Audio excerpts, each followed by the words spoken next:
ಆತ್ಮೀಯ H16 news ಅರ್ಥಾತ್ ಸೀತಾರಾಮಗೆ ಸ್ವಾಗತ. ನಾನು ನಿಮ್ಮವ MI ಅಥವಾ ಮಲ್ಲಪ್ಪ ಜೋತಾರ. ಆತ್ಮೀಯರೇ, ಮತ್ತೊಮ್ಮೆ ಕಮಿಷನ್ ಹಾವಳಿ, ಕಮಿಷನ್ ದಾಳಿಗೆ, ಕಮಿಷನ್ ಬಗ್ಗೆ ಸದ್ದು ನಡೀತಾ ಇದೆ.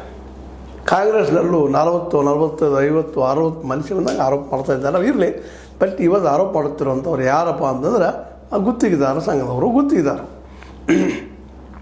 ಇಲ್ಲಿ ಯಾವುದೂ ಕಮಿಷನ್ದ ಆಗ್ತಾಯಿಲ್ಲ, ಕಮಿಷನ್ ಜೋರು ನಡೀತಾ ಇದೆ ಅಂತ ಪತ್ರನೂ ಬರೆದಿದ್ದಾರೆ. ವಿಶೇಷವಾಗಿ ಅವರು ಪತ್ರ ಬರೆದಂಥದ್ದು ಮುಖ್ಯಮಂತ್ರಿ ಸಿದ್ದರಾಮಯ್ಯನವರಿಗೆ, ಜಲಸಂಪನ್ಮೂಲ ಸಚಿವ ಡಿ ಕೆ ಶಿವಕುಮಾರ್ ಅವರಿಗೆ, ಲೋಕೋಪಯೋಗಿ ಸಚಿವ ಸತೀಶ್ ಜಾರಕಿಹೊಳಿ ಅವರಿಗೆ, ಸಣ್ಣ ನೀರಾವರಿ ಮತ್ತು ಸಚಿವ NS ಬೋಸರಾಜ್ ಅವರಿಗೆ ಏಪ್ರಿಲ್ 3 ಪತ್ರ ಬರೆದ, ಇದು ನಿಲ್ಲಿಸ್ರಿ, ನಮ್ಮ ಏನಪ್ಪ ಕಾಂಟ್ರಾಕ್ಟ್ ದುಡ್ಡು ಹಾಕಿದ್ದೀವಿ ನಾವು, ಅದು ವಾಪಸ್ ಕೊಟ್ಟು ಬಿಲ್ ಕೊಡ್ರಿ ಅಂತೇಳಿ. ಬಿಲ್ಗೆ ಮತ್ತು ಗುತ್ತಿಗೆ ಬಿಲ್ ಪಾವತಿ ಮಾಡಬೇಕಾಗಿದೆ ಮತ್ತು ಗುತ್ತಿಗೆ ಸಲುವಾಗಿ ಇವತ್ತು ಮತ್ತೆ ದುಡ್ಡು ಕೇಳ್ತಾ ಇದ್ದಾರೆ ಅಂತ ಹೇಳ್ತಾ ಇದ್ದಾರೆ. ಅದ್ರ ಜೊತೆಗೆ ಜ್ಯೇಷ್ಠತೆ ಆಧಾರ ಮೇಲೆ ಕೊಡಬೇಕಾಗಿತ್ತು, ಅದು ಇಲ್ಲ.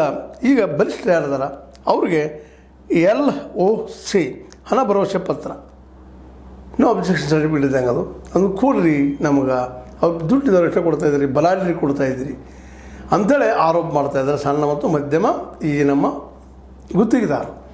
ಅದರ ಅಧ್ಯಕ್ಷರಾದಂಥ ಮಂಜುನಾಥ್ ಅವರು ಸೀರಿಯಸ್ ಆಗಿ ಇವತ್ತು ನಮ್ಮದು ಬಗೆಹರಿಸಿದ ವ್ಯವಹಾರವನ್ನು ಮಾತಾಡ್ತಾ ಇದ್ದಾರೆ. ಅದಕ್ಕೆ ಸಂಬಂಧಿಸಿದಂಗೆ ಇಲ್ಲೇ ನಮ್ದು ಯಾವ ಬಿಲ್ ಹಸ್ತಕ್ಷೇಪ ಮಾಡಿಲ್ಲ ಅನ್ನೋದು ಮಾತು ಕೇಳಿ ಬರ್ತಾ ಇದ್ದ. ನಿಮ್ಗೆ ಅನ್ಯಾಯ ಆಗಿದ್ರೆ ನೀವು ಏನು ಮಾಡಪ್ಪ ಅಂದ್ರೆ ಲೋಕಾಯುಕ್ತಕ್ಕೋ ಪೊಲೀಸರಿಗೋ ದೂರು ನೀಡ್ರಿ ಅಂತೇಳಿ ಡಿ ಕೆ ಶಿವಕುಮಾರ್ ಅವರು ಹೇಳ್ತಾ ಇದ್ದಾರೆ. ನಮ್ಮದೇನಿಲ್ಲಪ್ಪ ಅದ್ರೊಳಗೆ ನಾವು ಇಂದಿಲ್ಲ, ನೀವು ಪೊಲೀಸ್ ಕಂಪ್ಲೇಂಟ್ ಕೊಡ್ರಿ, ಲೋಕಾಯುಕ್ತ ಕೊಡ್ರಿ ಅಂತ ಹೇಳ್ತಾರೆ. CBI ಕೊಡ್ರಿ ಅಂತ ಅವ್ರೇನು ಅಂದಿಲ್ಲ, ಅದು ನೋಡ್ಬೇಕು ಏನು ಅಂತಾರಂತೇಳಿ. ಯಾಕಂದ್ರೆ CBI ಕೊಟ್ಟರೆ ಗೊತ್ತದ ಏನು ಆಗ್ತದೆ ಅಂತೇಳಿ ಅಲ್ಲಿ ಕೊಡಂತ ಅವ್ರನ್ನ ಅಂದಿಲ್ಲ. ನೀವು ಲೋಕಾಯುಕ್ತ ಕೊಡ್ರಿ ಅಂದಾಗ ಅವರು ಈ ಗುತ್ತಿಗೆದಾರರು ಬುದ್ಧಿವಂತರಿರ್ತಾರೆ, ಅಲ್ಲೇ ಕೊಡ್ಲಿಕ್ಕೆ ಹೋಗ್ತಾರೆ. ಅವರು ಅದನ್ನು ಪಬ್ಲಿಷ್ ಮಾಡಿ ಜನರ ಮುಂದಿಡುವಂಥದ್ದು ಇಲ್ಲ, BJP ಮುಂದಿಡುವಂಥ ಕೆಲಸವನ್ನು ಮಾಡ್ತಾರೆ ನಿಶ್ಚಿತವನ್ನ. ಯಾಕೆ ಈಗ ವಿಷಯ ಬೇಕಾಗಿದೆ BJPಗರಿಗೆ. ಮೊನ್ನೊಂದು ಆತ್ಮಹತ್ಯೆ ಪ್ರಕರಣ ಆಯಿತು, ಅದನ್ನ ಕೆಲವು ತಪ್ಪುಗಳದು ಕಾಂಗ್ರೆಸ್ನಿಂದ, ಅವೆಲ್ಲ ವಿಷಯಗಳು ಇಟ್ಕೊಂಡು ಇವತ್ತು ನಿಧಾನಕ್ಕೆ ಚೇತರಿಸ್ಕೊಳ್ತಿರುವಂಥ BJP ಇದ್ದಿದ್ದು ಈಗ ಮತ್ತಿದು ಹೊಸದು ಸದ್ದು ಆದ ಕೂಡಲೇ ನಾವು ಇದ್ದೀವಿ, ಬದುಕಿ ಹೇಳ್ತೀವಿ ಅನ್ನುವಂಥ ದಿಶೆಯಲ್ಲಿ ಅವರು ಹೆಜ್ಜೆ ಇಡೋದ್ರಲ್ಲಿ ಎರಡು ಮಾತೇ ಇಲ್ಲ. ಇನ್ನು ಇದಂತೆ ಕಮಿಷನ್ನ ಅದು ಎಷ್ಟು ಕೊಡಬೇಕು, ಏನು 40 ಕೊಡ್ತಾರೋ, 50 ಕೊಡ್ತಾರೋ, 60 ಕೊಡ್ತಾರೋ, 20 ಕೊಡ್ತಾರೋ, 30 ಕೊಡ್ತಾರೋ, ತೋರೆ ಕೊಡೋರು ಆದರೆ ಕಮಿಷನ್ ಮತ್ತು ದಂಧೆ ಮಾತ್ರ ನಡೆಯೋದ್ರಲ್ಲಿ ಎರಡು ಮಾತೇ ಇಲ್ಲ, ನಡೀತದೆ.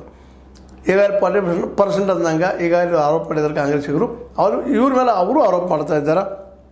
ಅದರಲ್ಲೂ ಮುಖ್ಯವಾಗಿ ಸಂಘದ ಅಧ್ಯಕ್ಷರು ಮತ್ತು ಸಂಘ ಪೂರ್ತಿಯ ಕಾರ್ಯದರ್ಶಿ ಇನ್ನುಳಿದವರು ಸಹಿತ ಆರೋಪ ಮಾಡ್ತಾ ಇದ್ದಾರೆ. ಇಲ್ಲ ನಾವು ಹೇಳ್ಬೋದು ಬೇಕಾದನ್ನು, ಇಲ್ಲ ಅಂತೇಳಿ ನಮ್ಮ ಸತೀಶ್ ಜಾರಕಿಹೊಳಿ ಅವರು ಹೇಳ್ತಾ ಇದ್ದಾರೆ, ಇಲ್ಲಪ್ಪ ನಮಗೆ ಕಾಮಗಾರಿ ಬಿಲ್ನೊಳಗೆ ಏನಿಲ್ಲ, ಜಸ್ಟ್ ತಿಂಗಳು ಕೊಡ್ತಾ ಇದ್ವಿ, ಅದ್ರಾಗೆ ಹಸ್ತಕ್ಷೇಪ ಇಲ್ಲ ಅಂತ ಹೇಳ್ತಾ ಇದ್ದಾರೆ. ಆದರೆ ಅವ್ರು ನಂಬಬೇಕಲ್ಲ ಸಂಘದವರು, ಇಲ್ಲ ನೀವು ತೊಗೊಳ್ತೀರಿ ಮಾಡ್ತೀರಿ ಅಂದರೆ ಅವ್ರು ಸಂಶಯ ಪಡ್ತಾ ಇದ್ದಾರೆ. ಇಲ್ಲಿ ವ್ಯವಹಾರ ಹೆಂಗಾರಿದು, ಈ ಕಮಿಷನ್ ವ್ಯವಹಾರ ಇರ್ತದಲ್ಲ, ಲೋಕೋಪಯೋಗಿ ಇರ್ಬೋದು, ನೀರಾವರಿ ಡಿಪಾರ್ಟ್ಮೆಂಟ್ ಇರ್ಬೋದು, ಸಣ್ಣ ನೀರಾವರಿ ಇರ್ಬೋದು, ಯಾವುದೇ ಇರ್ಬೋದು. ಇಲ್ಲೇ ಕಮಿಷನ್ ನಡೀತಿದ್ದಂದ್ರೆ ಅಲ್ಲೇ ಏನೋ ಅದಪ್ಪ ಹೊಂದಾಣಿಕೆ ಇರ್ತದೆ ಆಡಳಿತಾರೂಢ ಪಕ್ಷಕ್ಕೆ ಈ ಕೆಲಸ ಮಾಡುವಂಥ ಗುತ್ತಿಗೆದಾರರಿಗೆ. ಮತ್ತು ಈಗಾಗಲೇ ಹಲವು ಸಲ ನಮ್ಮ ಈ ಒಂದು ಚಾನಲ್ದಲ್ಲಿ ಈ ಮಾತನ್ನು ಮಾತಾಡಿದ್ದದು. ಏನಪ್ಪ ಅಂತಂದ್ರೆ ವಿಶೇಷವಾಗಿ ಗುತ್ತಿಗೆದಾರರು ಸಹಿತ ಪ್ರಾಮಾಣಿಕ ಇರುವುದಿಲ್ಲ ಅನ್ನೋದನ್ನು ನಾವು ಸಾಕಷ್ಟು ನೋಡಿದ್ದೀವಿ. ಯಾಕಂದ್ರೆ ಅವ್ರು ವ್ಯವಹಾರ ತೊಗೊಳ್ಬೇಕಾಯ್ತು ಅಂದ್ರೆ ಪಾಪ ಅವ್ರು ಹಾಕಿ ತಪ್ಪಬೇಕಾಗತ್ತೆ, ಕೊಡೋದೇ ಇಲ್ಲಲ್ಲ. ಆಡಳಿತಾರೂಢದವರು ಇವರಿಗೆ ಟೆಂಡರ್ ಕರೀದಿಲ್ಲ, ಕೊಡೋದಿಲ್ಲ, ಏನೋ ಕಾರಣ ತಪ್ಪಿಸಿಬಿಡ್ತಾರೆ. ಆ ಸಂದರ್ಭದಲ್ಲಿ ಅನಿವಾರ್ಯವಾಗಿ ಅವ್ರು ಕಮಿಷನ್ ಕೊಡುವಂಥದ್ದು ಮತ್ತೆ ಮಾಡುವಂಥದ್ದು ಏನಪ್ಪ ಅಂತಂದ್ರೆ ಒಂದು ಅನಿವಾರ್ಯ ಪರಿಸ್ಥಿತಿ ಬದ್ಧ ಆಗಬೇಕಾಗ್ತದೆ. ಹೀಗಾಗಿ ಅವರ ಅನಿವಾರ್ಯತೆಯನ್ನು ಸದುಪಯೋಗ ಮಾಡ್ಕೊಳ್ಳುವಂಥ ಈ ಮಿನಿಸ್ಟರ್ಸು ಅಥವಾ MLAಗಳು ಮತ್ತೆಲ್ಲರು ಇವರು ಈ ಕಮಿಷನ್ ಹೊಡೆಯುವಂಥ, ಮತ್ತು ಇಲ್ಲಿ ಲಾಭ ಹೆಚ್ಚಿರ್ತದೆ ಅವ್ರಿಗೆ. ಯಾಕಂದರೆ 40% ಯಾರು ಕೊಡ್ತಾರೆ ಒಂದು ಕೆಲಸಕ್ಕೆ, ಆ 40% ಸಿಗೋದ್ರಿಂದಾಗಿ ಅವರ ಇನ್ನಷ್ಟು ಶ್ರೀಮಂತರಾಗುವಂಥ, ಮೇಲಕ್ಕೆ ಹೋಗುವಂತಹ ಅದ್ಭುತವಾದ ಒಂದು ವಾತಾವರಣ ನಿರ್ಮಾಣ ಆಗ್ತದೆ, ನಾವು ಆರಾಮಿರ್ತೀವಪ್ಪ ಅನ್ನುವಂಥ ಮಾತು. ಹೀಗಾಗಿ ಇಡೀ ರಾಜ್ಯದ ತುಂಬ ಪ್ರತಿಯೊಂದು ಇಲಾಖೆಯಲ್ಲೂ ಭ್ರಷ್ಟಾಚಾರ ತುಳುಕ್ತಾ ಇದೆ ಅಂತೇಳಿ ವಿರೋಧಿಗಳು ಆರೋಪ ಮಾಡ್ತಾರೆ. ವಿರೋಧಿಗಳಂತೂ ಅವರಿದ್ದಾಗ ಇವ್ರು ಆರೋಪ ಮಾಡಿದ್ರು, ಈಗ ಇವ್ರು ಮಾಡ್ತಾ ಇದ್ದಾರೆ. ಆರೋಪ ಪ್ರತ್ಯಾರೋಪ ಅದ, ಆದರೆ ಇದು ನಿಲ್ಲುವುದು ಯಾವಾಗ ಅಂತ.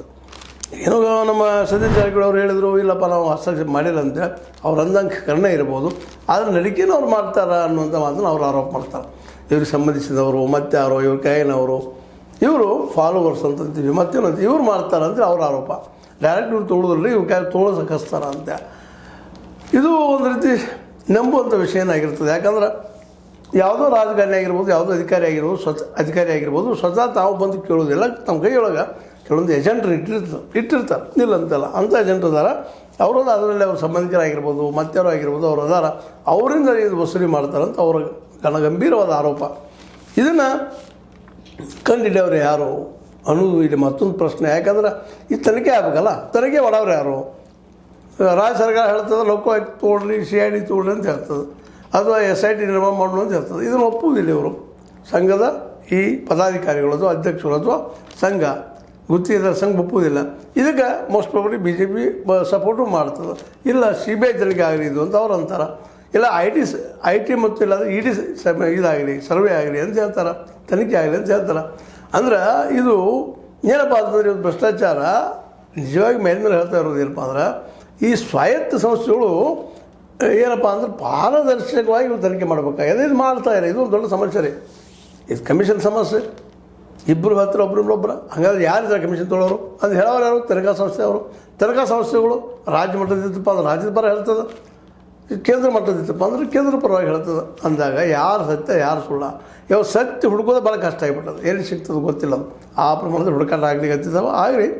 ಆದರೆ ಈ ಸತ್ಯ ಹೇಳೋರ ಮತ್ತು ನಮ್ಮವ್ರು ಯಾರು ಅಂತ ಸಹಜರಿ. ಈಗ CBI ತನಿಖೆ ಮಾಡೋಕತ್ತಿದ್ದು ಸೋಷಿ ಸುಳ್ಳ, ಯಾವ್ದಾರ ಹಸ್ತಕ್ಷೇಪ ಐತ್ರಿ ಇದರದ್ದು ಕೇಂದ್ರ ಸರ್ಕಾರದ್ದು ಅಂತೇಳಿ.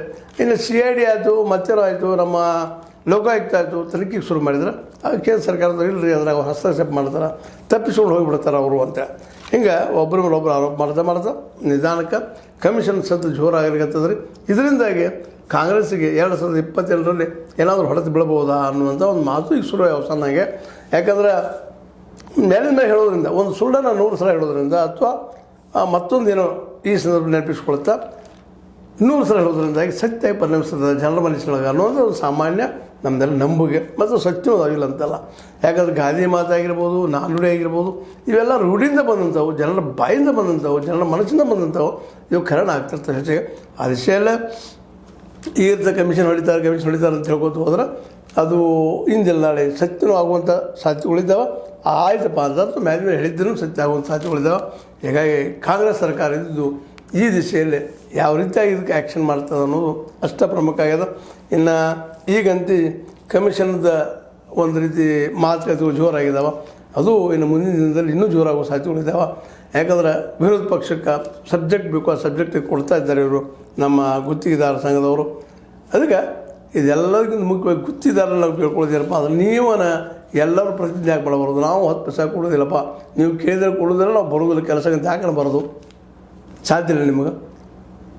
ಅವರಂತೆ ನೋಡಪ್ಪ ಕಮಿಷನ್ನ ಹೊಡೆದ ಕೊಡೋರು ಯಾರಾದರೂ ನಿಮ್ಮಲ್ಲೇ ಆದ ಶಕ್ತಿ ಯಾವಾಗ ಬರೋದು ವಿರೋಧ ಮಾಡುವಂಥದ್ದು ನಿಮಗೆ ಬಿಟ್ಟಂಥದ್ದು.